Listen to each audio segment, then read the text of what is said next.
policy has been rather more bluntly dubbed a no-brainer by Sir Martin Sorrell, as recently quoted in the Times, where he wrote, "For my company, WPP, there is no point in continuing to invest in Western Europe unless structural changes are made. For example, if we win a piece of business, we have to bear the severance costs of the company that lost the contract. Western Europe is like an aging company with huge healthcare and pension liabilities that are difficult to fund. That is why admitting Turkey to the EU should be a no-brainer.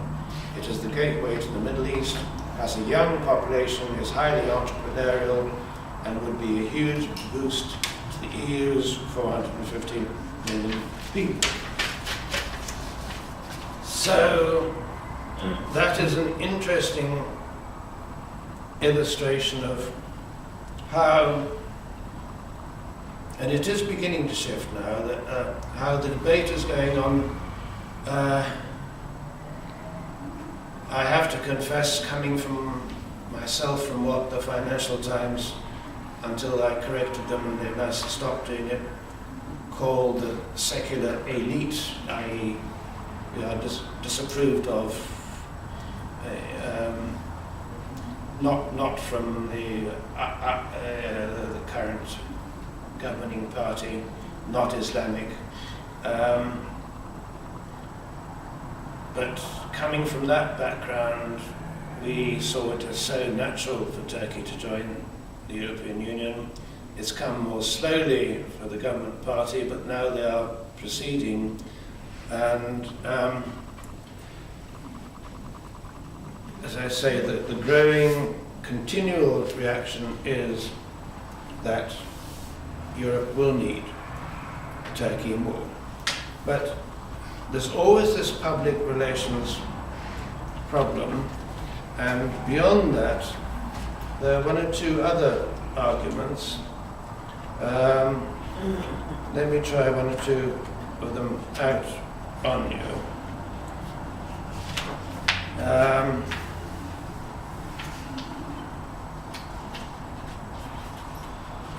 What we are trying to say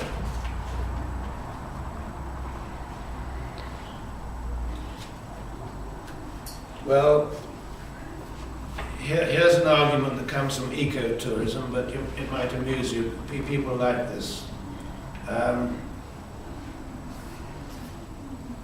That I'd written an article in the current issue that had there saying, soon after I joined London's Saddle Club some years ago, I was approached by a senior member, Ian MacPhail, one of the founders of the World Wildlife Fund. He told me he was off to Ankara for a conference to save the Mediterranean monk seal. Mediterranean monk seals, I didn't know about them, but he explained they only breed where their ancestors breed. They die out if their breeding grounds are upset. And he was going to Ankara for a conference about this, and I was able to give him the name at the time of the admiral commanding the Turkish Navy, who was a friend of my parents. And I then got an ecstatic message from him from Ankara saying, "Everything resolved, thank you." And he'd said the admiral, when he'd arrived, he'd phoned the Ministry of Defence, and the admiral said, "Come round," and he'd explained all about the Mediterranean monk seal, which the admiral naturally didn't know about, nor did I before then. And the admiral had just said, "Excuse me," and left the room, and come back and said, "I've just given the orders, there will be no more." The Turkish Navy was holding gunnery exercises off the coast of North Cyprus to disturb the Mediterranean monk seal, and the admiral had come back to say there will be no more Turkish naval gunnery exercises off that coast, so your monk seals are safe. Now, this is an area moving well forward from that, where Turkey is working very, very hard, and I'm trying to report it, to keep ahead of anything that the European Union or Europe can demand. They have a tourism strategy, for example, 2023. Eco-tourism is now the very, very big thing across the world, but Turkey is taking a lead in it. Ecological tourism, leading the world in that. There was a program on television over the weekend, I don't know whether any of you saw it, I'm afraid we missed it too, about the St. Paul's Trail.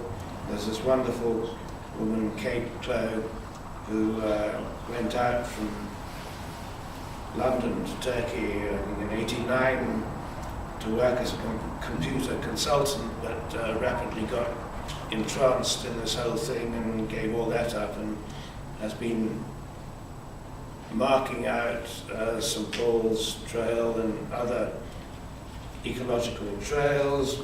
And then also next year, which various Turks that I'm talking to at the moment, but for future purposes, are very pleased about, UNESCO has declared to be the Evliya Çelebi year, celebrating, well, unique in Turkish history, what can you say, equivalent of Marco Polo, probably greater than Marco Polo, but at any rate, very unusual for an Ottoman Turk in the 16th century. He went travelling and carried on travelling and wrote about it and wrote about it and wrote about it.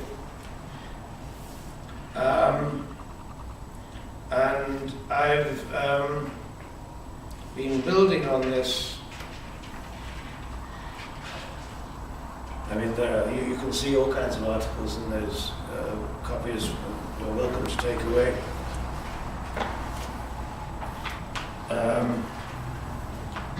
The sponsors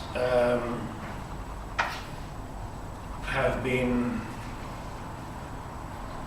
started being critical, saying, well, we're waiting for the money for the next issue to come forward at the moment.